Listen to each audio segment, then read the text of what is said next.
Uma became a fighting machine. Movies where chicks are kicking ass are really in nowadays.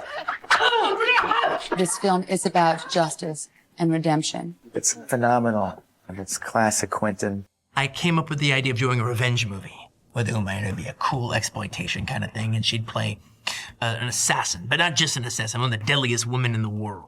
And she's been screwed over by the deadly vipers. What seemed like the beginning of the movie to me is we were out with people from Pulp Fiction one night 10 years ago. And I go, Uma, I've got the next movie for us. All right, so I just tell her, and it's called Kill Bill.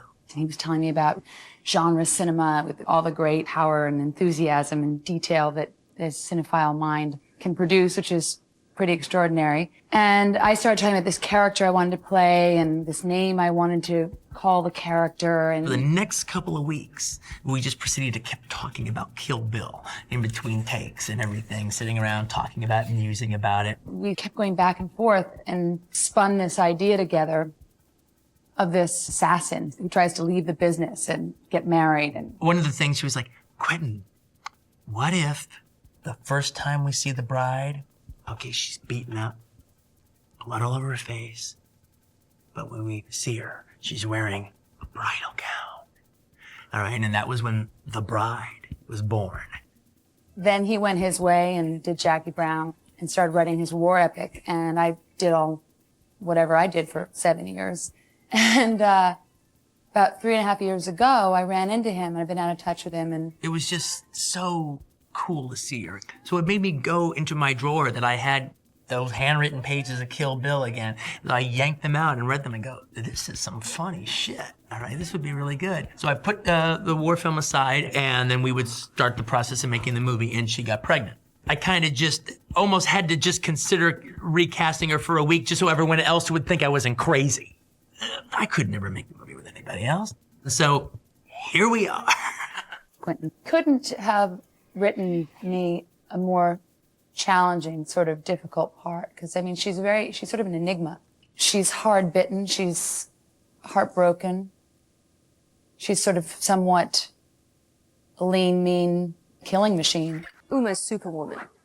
You know, on top of all the, basic movements. She had to master Japanese swords and, a little bit of wire and Japanese language, and she worked night and day. Quentin told me the main reason why he wanted to meet with me was because he was in the video store and he saw Two Can Play That Game sitting on the shelf. And he said that it stopped him, and he said, wow, I haven't seen Vivica since really Independence Day. And he went, there's my Vernita. Vivica is a spitfire. That girl will give it to you. She is awesome. We loved her. She's just full of personality. And she's like, okay, here I am. I'm ready to go, boys. Let's do it. I wanted something physical, and so the only thing I can say is be careful of what you ask for, because here comes Quentin. The character wasn't going to be an American. She was going to be Japanese, full-on Japanese from Japan. But then a friend of mine named Moonsun was the biggest fan of Shanghai Noon. So down the line, because of Moonsun, I watched the movie.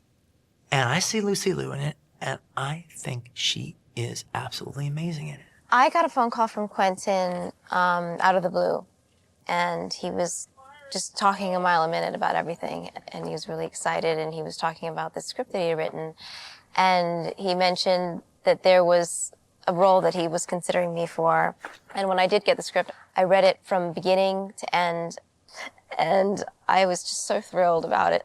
I decided Oren's not just going to be Japanese.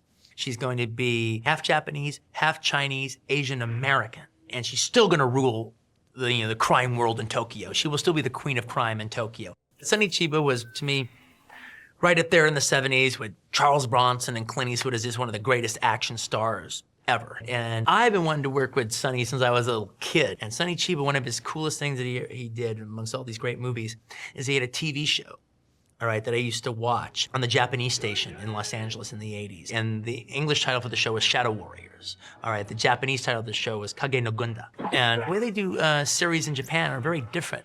They do a series for about like a year or a year and a half. And then when it's over with, it's over, right? But if it's a success, it takes a year off, and then they do another bunch of episodes, and a year later, Kage no Gunda 2.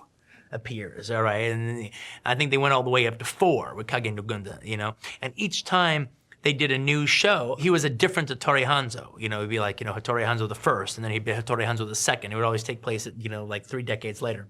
And so I just continued that philosophy when I wrote my Hattori Hanzo. So he's Hattori Hanzo the 100th in Kill Bill. Sonny Chiba is just a radiant star, an incredible person, lovely man. But he was first my teacher. And the look on his face when I was first given the sword and, you know, trying to hold it, and there I was, you know, in the training center, and he just looked absolutely frightened at my abilities. But, you know, I then practiced and worked with his team, and then we finally got to act together. Acting in a Quentin Tarantino film was just the bomb. The sweatier, grittier, and bloodier I was, the more he liked me. I've always considered action directors the greatest movie directors in the world. If you can do action well, then you're the greatest. So the whole idea on Kill Bill was to test the limits of my talent. Okay, action!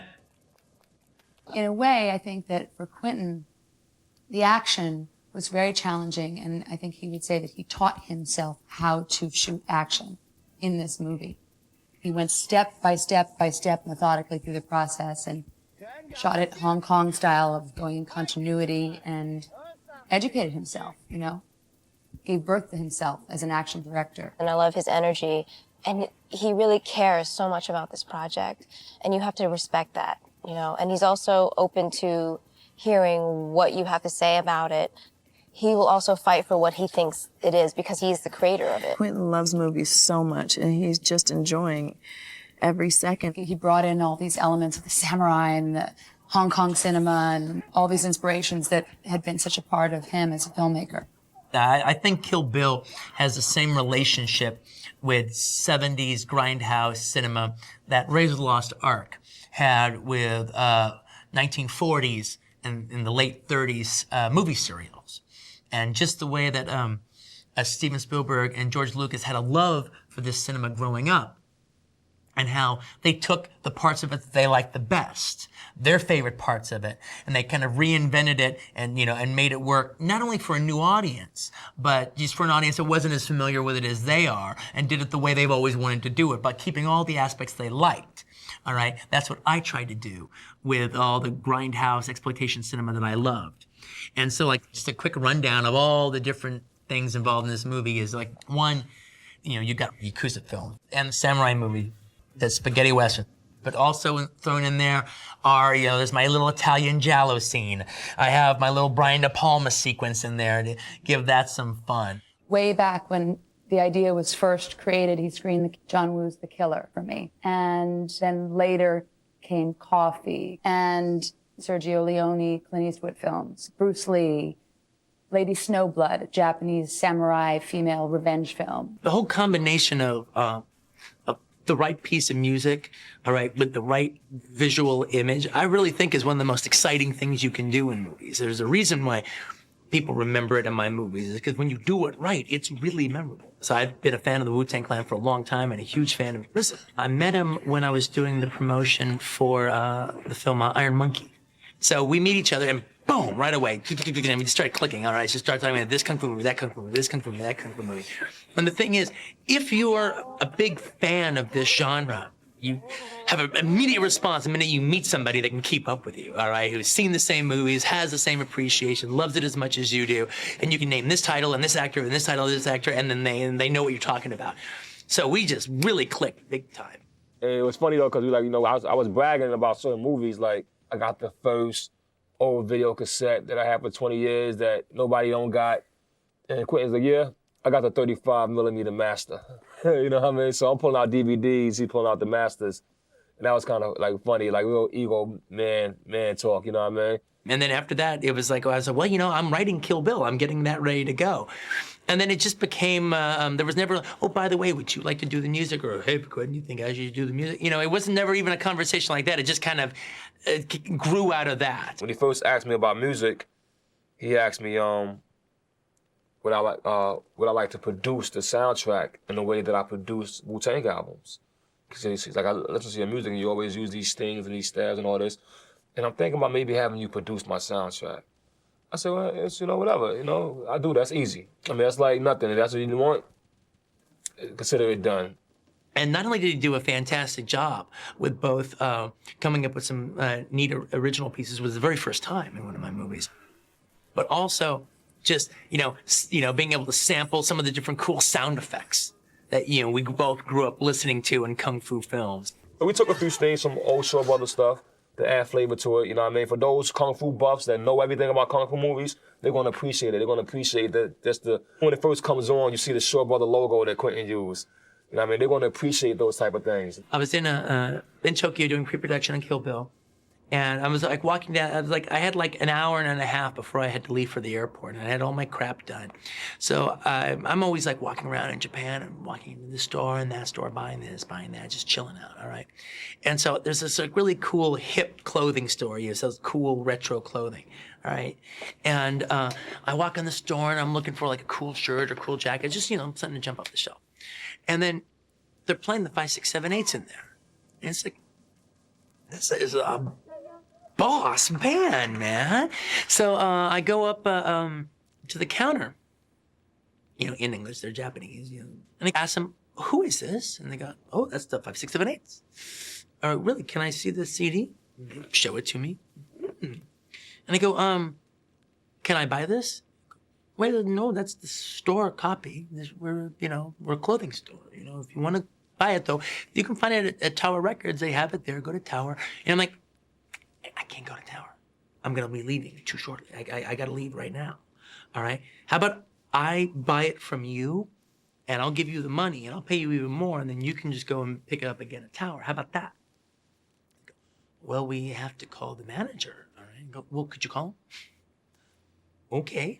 All right. So, in Japanese, that's very rude to be that, imposing. All right. But it was worth it. All right. I knew I needed to get this. All right. And so, because I knew I wouldn't follow up on it. Okay, I'll do that. And then you don't do it. All right? And so they called the manager, and the manager said, yeah, sure. Okay, fine. $7. Okay, great.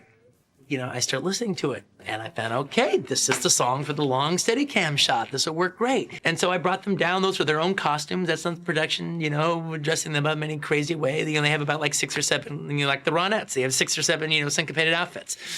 We picked our favorite one. They came out, and they just rocked the house, man. They were just great. But, I really have to thank that clothing store, because if they hadn't have sold me the CD right then and there, I know I wouldn't have followed up on it. I would have gotten the airplane, I would have forgot about it, and they never would have been in the movie. Some of the movie takes place in China, some of it takes place in Japan. And we went to Japan, we went to Hong Kong, we went to the Shaw Brothers studios, a back lot there to see if we were going to shoot in the back lot. We went to mainland China. And what it looked like the best idea was to base our main base of operations in Beijing and then shoot a little bit in Tokyo. We ended up going to the Beijing film studio, which is this fantastic film studio that Mao built, directed, and make propaganda films. It was like the personal project of Mao's wife. And what's really cool about the studio is it's not just a studio, it's a community. Because the technicians that worked for the Beijing film studios, they signed lifetime contracts. So that was their home. They had a job for life. And so thus they have schools and apartment buildings and stores and all kinds of stuff there. And it was quite an experience. That is a picture wrap from Truly Priceless for China! Well, there were multiple translators running around the set at all times. There was the Japanese to English translators, the Chinese to English translators, the Japanese to Chinese translators were equally as essential. All right, now we're ready to get one for Cameron. And if you see how difficult it is, but we're going to get it. And, it was sort of like that. It was kind of madhouse. Unconsciously, I think what happens with Quentin, he just soaks that stuff up like a sponge. Just living, sitting, breathing that culture. Little things seep in, and they just end up in the movie. So just being there in China was an amazing thing. And he didn't want an all-American crew to go over to China and say, this is how we're going to do it, and to go to Japan. He really wanted the input of the nationals from those countries and to see what they brought. It was sad to leave. It was very sad to leave. So much so that, to me, pretty much for the rest of the movie, when we went back to America to shoot, I felt like we were on location. Because it felt like when we were shooting in the Beijing film studios, we were home.